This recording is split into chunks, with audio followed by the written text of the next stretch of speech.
وأشهد أن محمدا عبده ورسوله صلى الله عليه وسلم الذي لا نبي بعده.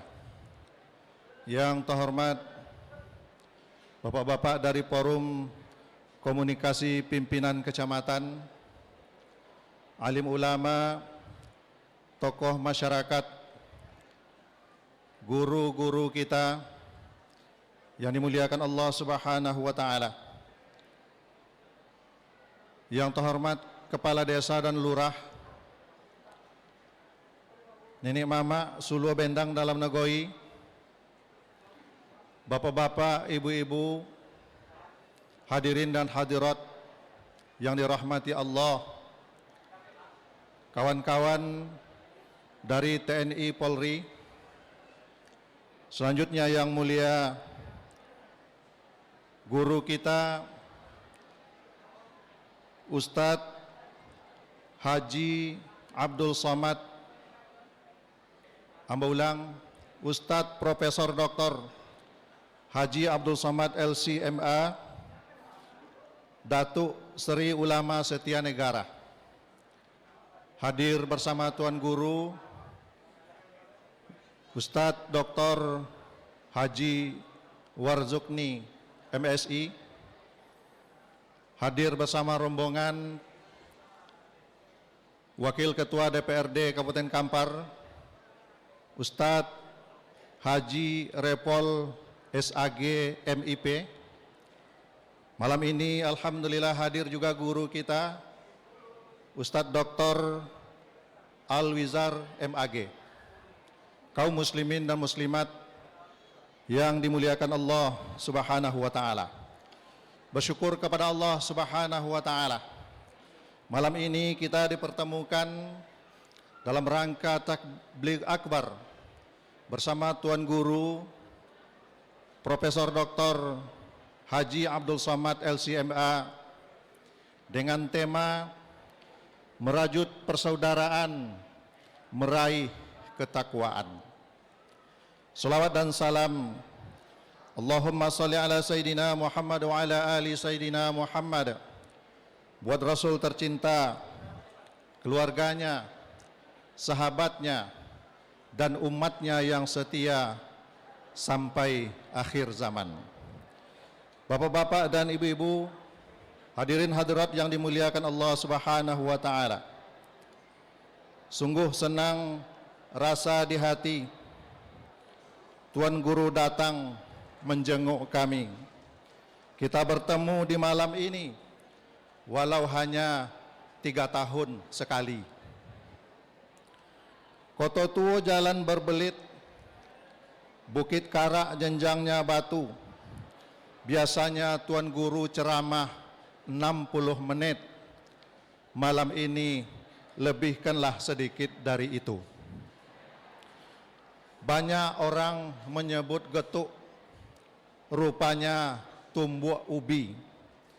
Kami faham Tuan Guru sangat sibuk, namun tetap datang, buktinya sayang kepada kami. Tak kenal lelah untuk berdakwah agar umat jangan tersesat. Kami doakan Tuan Guru sehat sentosa demi keselamatan umat dunia akhirat. Baitul Huda di Paku Harapan, Al Muhajirin di Sukamenanti. Kalau ada yang kurang berkenan, mohon maafkan kesalahan kami.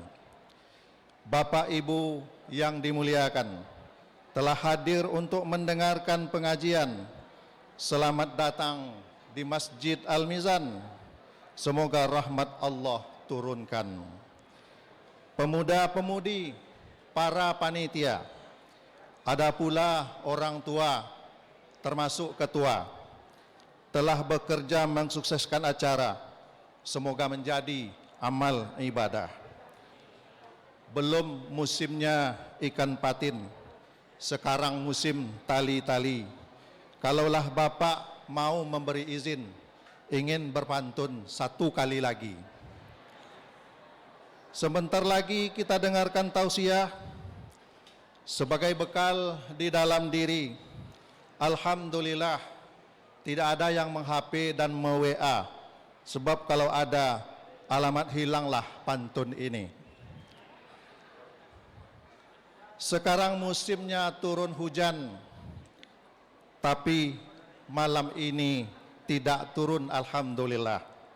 Selamat menyambut bulan Ramadan. Semoga ibadah diterima Allah Ta'ala. Berserah diri kepada Allah, menempuh hidup yang berliku. Wabillahi taufiq wal hidayah. Wassalamualaikum warahmatullahi wabarakatuh.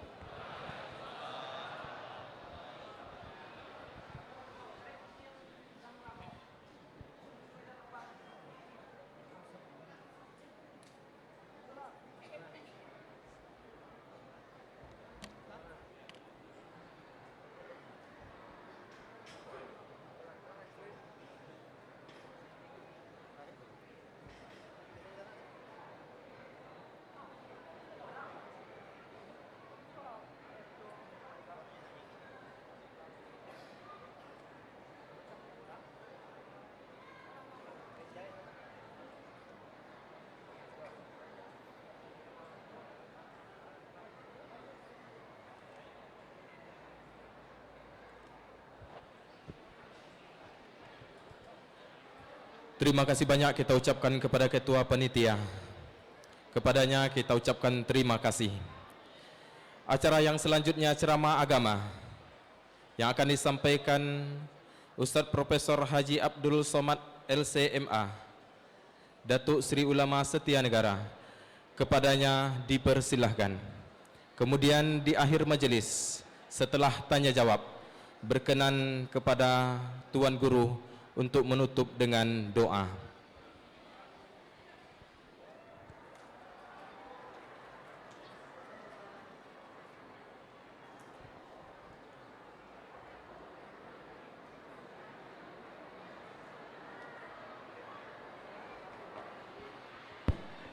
Bismillahirrahmanirrahim. Assalamualaikum warahmatullahi wabarakatuh.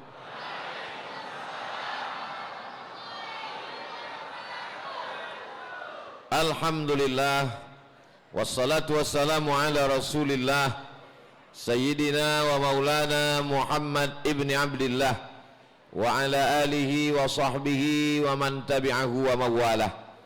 Subhanaka la ilma lana illa ma'allamtana innaka antal alimul hakim. Rabbi syrah li sadri wa yassir li amri wa hlul uqdatan min lisani yafqahu qawli. Yang sama-sama kita hormati alim ulama, cerdik pandai, nenek mama, tokoh masyarakat, hadirin hadirat, muslimin muslimat, mukminin mukminat, dan ulun berbini dan ulun bersunat. InsyaAllah nan gadang dan bau galau nan ketek ndak disabik namo. Semua kita dimuliakan Allah Subhanahu wa taala. Amin ya rabbal alamin. Sekarang kita berada di bulan Sya'ban. Sya'ban ini kata ulama artinya tasya'abat fihil barakah, bercabang-cabang keberkahan. Bijinya ditanam di bulan Rajab. Kalau disiram dengan air pecah kulitnya, bercabang dia di bulan Sya'ban. Lalu kemudian dipetik buahnya di bulan Ramadan. Makanya bunyi doanya 3 bulan. Allahumma barik lana fi Rajab wa barik lana fi Sya'ban wa ballighna Ramadan. Sampaikan kami ke bulan Ramadan. Mudah-mudahan panjang umur, sehat badan sampai kita ke bulan Ramadan. Andai tak sampai, niatnya sudah sampai. Innamal a'malu bin niyat wa innama likulli imri'in manawa. Tema kita malam ini lupa pula entah apa tema. Merajut persaudaraan, meraih ketakwaan.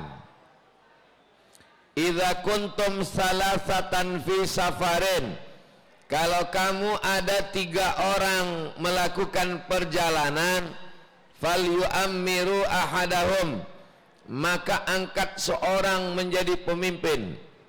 Tadi pagi ambo melakukan perjalanan ke Kabupaten Siak, ke Gontor 2 boleh.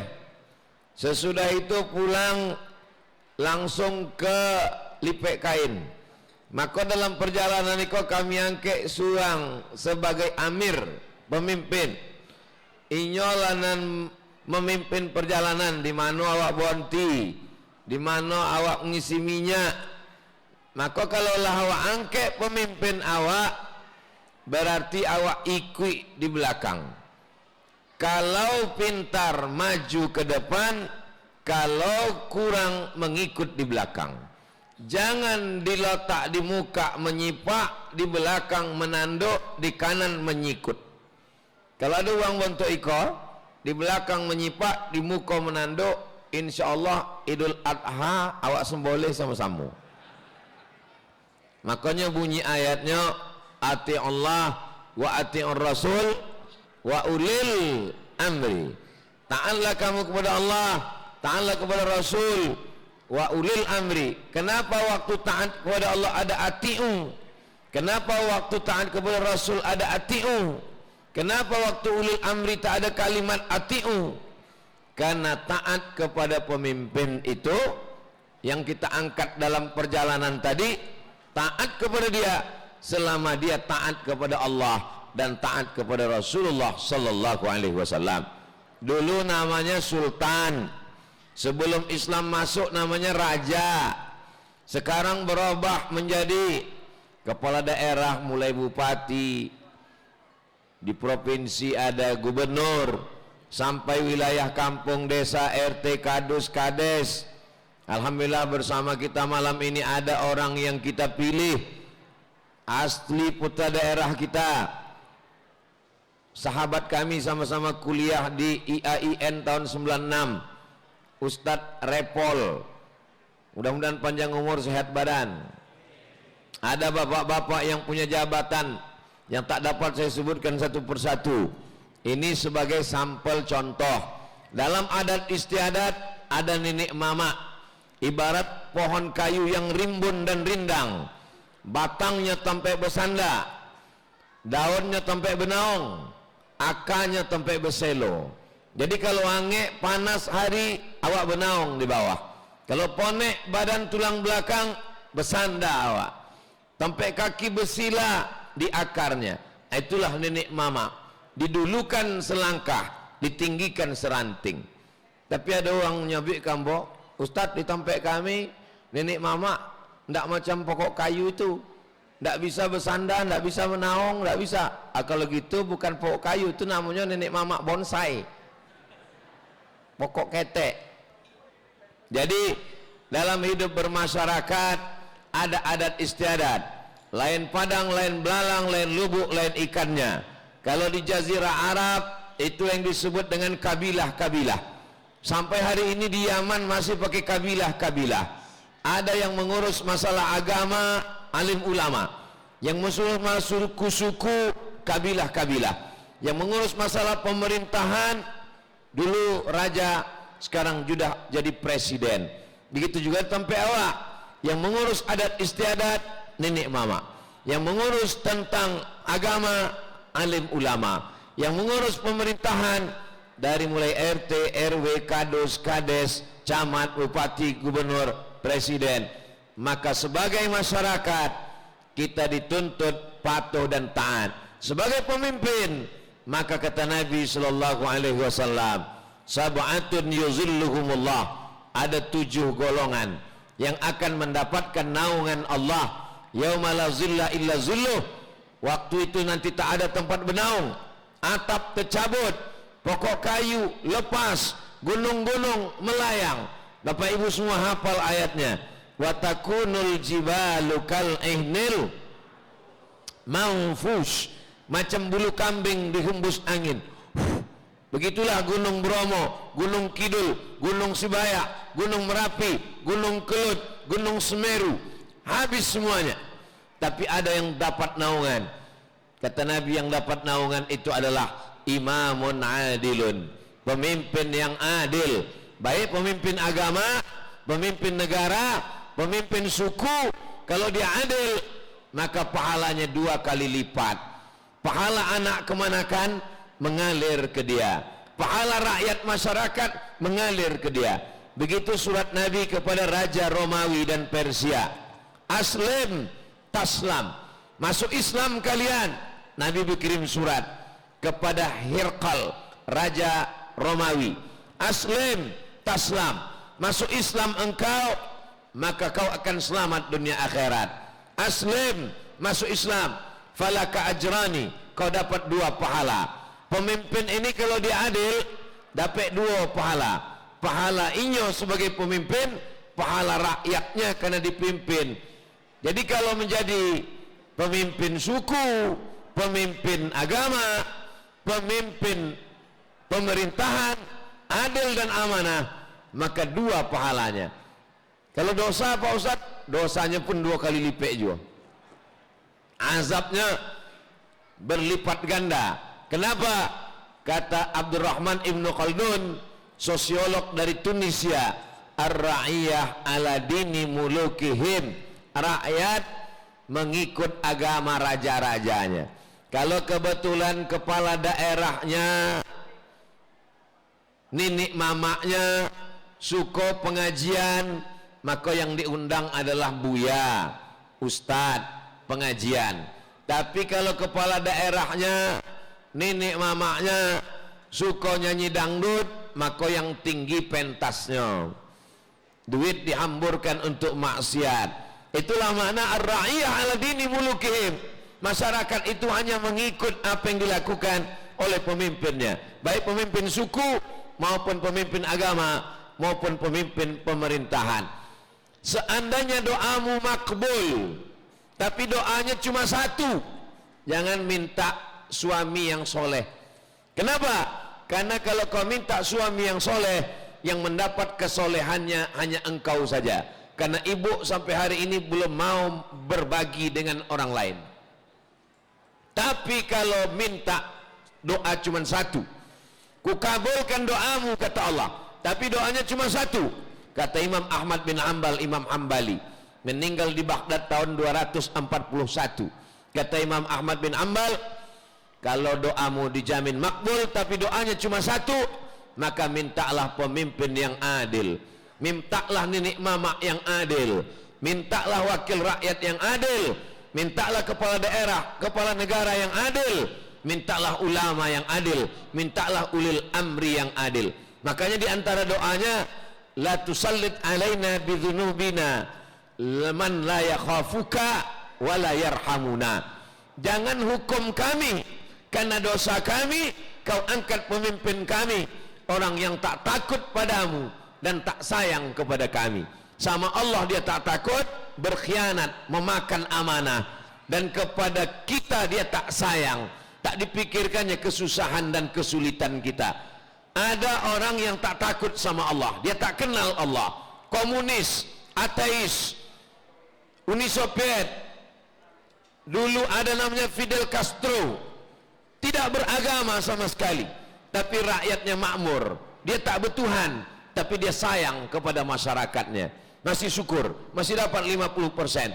Tapi kalau dapat yang model disebutkan dalam hadis tadi, ke Tuhan dia tak takut, ke manusia dia tak sayang, maka komplitlah penderitaan.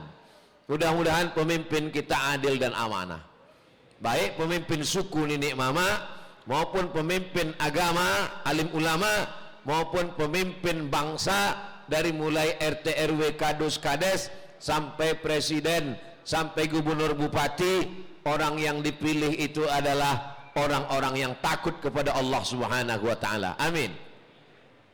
Kalau di antara 2 ini Pak Ustadz, nanti di akhir majelis kita akan buka tanya jawab. Boleh ditulis di kertas, boleh ditanya langsung, boleh yang terkait dengan ibadah Ramadan ataupun masalah-masalah yang lain. Asal jangan curhat istri mengadukan laki aja lah.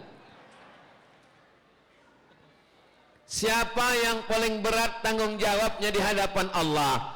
Rakyat jelata, manusia biasa, atau orang yang diberikan amanah?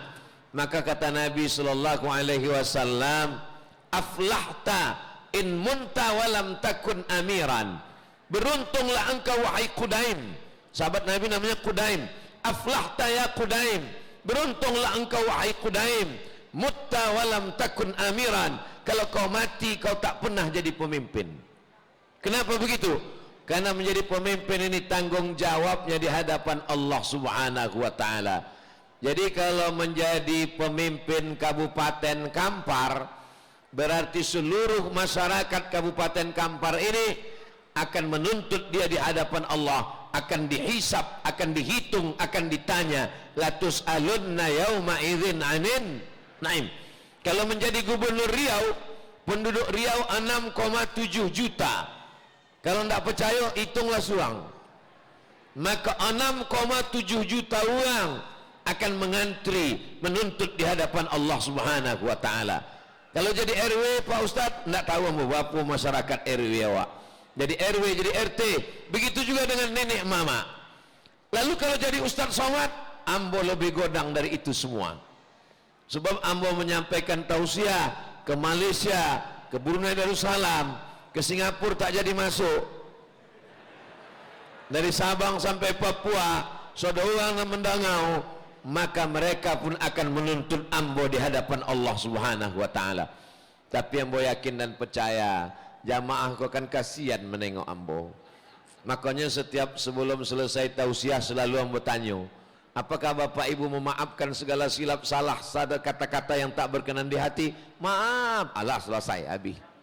Tapi kalau terkait dengan harta, dengan benda, dengan duit, dengan sawit, dengan gota, dengan tanah, qaida shibrin, sejengkal engkau geser tanah panjang, engkau kuasai tanah orang, qaida shibrin, sejengkal, quyida, maka akan dililitkan di lehermu sab'i aradin, 7 lapis tanah akan dililitkan ke lehermu. Ikut tanah kok 7 lapis ke bawah akan dililitkan ke leher. Tuwiqa, akan dililitkan lehernya sab'i aradin, 7 lapis tanah. Alhamdulillah Buya, ampun ndak ada menggeser tanah pancang, menguasai tanah orang sejongkal. Alhamdulillah. Dan tidak ada sama sekali. 3 meter ada. Abi awak di hadapan Allah. Famay ya'mal mithqala dzarratin khairan yarah. Sebesar biji sawi akan diminta, akan dituntut di hadapan Allah Subhanahu wa taala. Bisakah dosa kepada manusia ini ditebus dengan usolli sunnat taubat rakaat ini? Tidak bisa. Bisakah amanah kepada manusia ini pergilah ke Mekah, menangi di pintu Ka'bah, ya Allah, tidak selesai. Itu bisa menebus dosa kepada Allah Subhanahu wa taala. Ma min muslimin yuznibu dzamban, kalau ada orang silap, salah, berdosa, summa yatatahhar, kemudiannya mandi taubat, apalagi kodokek bulan puasa, maka tradisi nenek moyang awak dulu ada mandi, karena waktu itu belum ada sampo, belum ada deterjen, belum ada sabun, jadinya mandinya pakai limau, maka disebut dengan mandi belimau. Orang dari negeri awak nandak tahu belimau, mandi berjeruk, mandi berorange juice gitu. Kenapa mesti pakai limau? Yang paling paham adalah ibu-ibu, karena ibu-ibu membasuh ikan tadi yang dimakan di balai adat tadi. Ambo dapat gambarnya, makannya lelai. Ikan itu dicuci pakai limau, hilanglah bau amisnya, hilanglah lemak-lemaknya, bersih dia. Sedangkan ikan yang bau bisa hilang baunya, apalagi manusia. Maka dulu disapukanlah limau itu ke badan, dimasak dengan mayang pinang, dimasukkan dalam periuk tanah, dipotong-potongkan daun pandan wangi, lalu diambilkan bunga mawar, bunga melati, bunga kantil, bunga tai ayam pun masuk. Di sore bulan puasa mandi di tepi sungai, itu yang disebut dengan mandi belimau. Sebetulnya dalam ajaran Islam itu adalah mandi taubat. Karena besok akan puasa, bulan puasa kau suci, sedangkan awak banyak dosa kepada Allah. Insya Allah. Jadi Buya mesti di sungai? Enggak. Di dalam kamar mandi, toilet pun bisa. Kenapa orang beli mau ke sungai? Karena dulu orang Melayu di Riau ini ada ompek sungai. Sungai Indragiri, Sungai Kampar, Sungai Siak, Sungai Rokan. 4 sungai di Riau memotong Pulau Sumatera. Pulau Sumatera di utaranya Aceh, di bawahnya Lampung, di tengah jantungnya Riau. Aku di tengah Sumatera kok ompek sungai kok memotong. Atehnya Rokan, bawahnya Siak, bawahnya Kampar, bawahnya Indragiri. Sodo orang kau tinggal di sungai, sebab rumahnya di tepi sungai. Itulah maka mandi boleh mau kau di sungai. Ketika terjadi perubahan, yang dulu rumah orang menghadap ke sungai, sesudah ada aspal, dapurnya ke sungai, mukonya ke aspal, mandinya di dalam rumah. Jadi kalau dikatakan mandi berlimau itu mesti pakai limau, karena belum ada sabun dan deterjen. Mandinya di sungai karena memang tradisi ompek uang nan di tepi sungai kok mandinya di sungai. Lalu ada Majelis Ulama Indonesia yang mengharamkan mandi berlimau. Di mana letak haramnya? Mandinya mandi taubat, elok, pakai limau badan bersih, bagus. Di tepi sungai tetap pakai tutup aurat, tak jadi masalah. Lalu di mana letak haramnya? Letak haramnya berdua dia teban. Anak lajang, anak gadi, babonceng-bonceng sehari sebelum puasa. Bulan ibadah suci. Anak-anak muda, nenek mama melarang anak muda. Secara adat, ustadz alim ulama, buya melarang secara agama. Adat beson di syarak, syarak beson di kitabullah. Sejalan adat awak. Ikon anda ada tempat lain. Tempat lain agama menyuruh pakai baju panjang, adatnya terbuka bajunya, rambutnya terbuka. Tapi awak alhamdulillah dilahirkan di negeri yang sejalan antara adat dengan agama. Iko awak syukuri dengan lisan alhamdulillah, disyukuri dengan perbuatan patuh dan taat. Tapi mandi taubat hanya bisa mengampunkan dosa kepada Allah. Adapun kepada manusia, sebesar ujung rambut, sebesar ujung pisau, sebesar tapak kaki semut yang hitam, di atas batu yang hitam, di tengah malam yang kelam, akan dituntut di hadapan Allah Subhanahu wa ta'ala. Maka Nabi pernah habis sembahyang, Assalamualaikum warahmatullah, Assalamualaikum warahmatullah, langsung, biasanya Nabi berzikir, hari itunya langsung balik ke kamar. Sahabat heran, kenapa Nabi balik? Selesai itu baru Nabi jolehkan, ada amanah yang belum ambo bagikan, ghanimah harta rampasan perang belum ada dibagikan. Itulah aku takut, kata Nabi SAW. Nabi Sayyidul Anbiya wal Mursalin, Sayyidul Awwalin wal Akhirin, takut memakan amanah. Jaminnya masuk surga. Inyo orang pertama nak masuk surga. Inyo orang pertama nak membawa syafaat. Inyo pun khawatir kalau terkait dengan manusia. Apalagi awak. Bisakah ini ditebus dengan istighfar? Tak bisa. Karena istighfar hanya hubungan kita dengan Allah Subhanahu wa ta'ala. Maka Nabi meminta maaf naik ke atas mimbar. Masjid awak malam kau hilang mimbarnya. Nabi naik ke atas mimbar. Apa kata Nabi sallallahu alaihi wasallam? Man kuntu jalattu lahu zahran. Siapa yang pundaknya pernah ambo cambuk, ambo mencambuk kuda, ujung cambuk kanai pundaknya, dan ingin membalas, hadza zahri, iko pundak ambo, silakan balas. Sahabat Nabi diam saudaranya, tidak ada membalas, memaafkan saudaranya. Lalu Nabi bertanya, man kuntu syatamtu lahu irdan. Siapa yang pernah ambo caci maki, sakit hatinya, cakap ambo kasar, menyinggung perasaan, hadza irdi, iko harga diri ambo, silakan balas, kata Nabi. Sodo sahabat diam. Nang ketiga ditanya Nabi, siapa nan ado